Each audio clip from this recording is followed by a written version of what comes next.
আবু সাইদ সহ যে সমস্ত ছাত্ররা নিহত হয়েছে তাদের রুহের মাগফিরাত কামনা করতে চাই।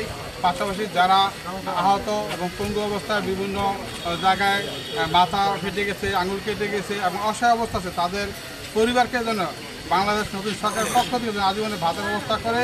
পাশাপাশি আমাদের এই ছাত্র বৈষম্য আন্দোলন কিন্তু বাংলাদেশের ডাক্তার নার্স তারা কিন্তু দিন রাত 24 ঘন্টা অক্লান্ত পরিশ্রমের মাধ্যমে তাদের সুস্থ করে তুলেছে। আমরা বেদের গুণ দেখতেছি হাসপাতালে বেদন পুরায় এই ছাত্ররা আজকে সেই পুলিশের দায়িত্ব পালন করতেছে। ধন্যবাদ জানাই ছাত্রদের বেদন যুবদলের পক্ষ থেকে।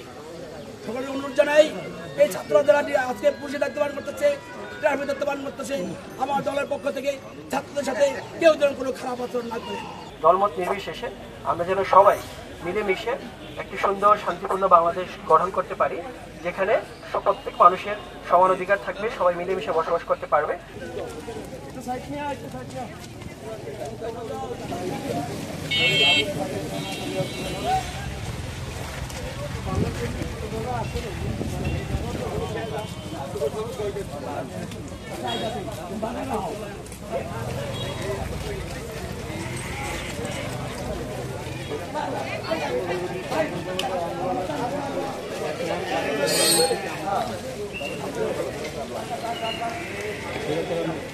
আন্দোলনের সকল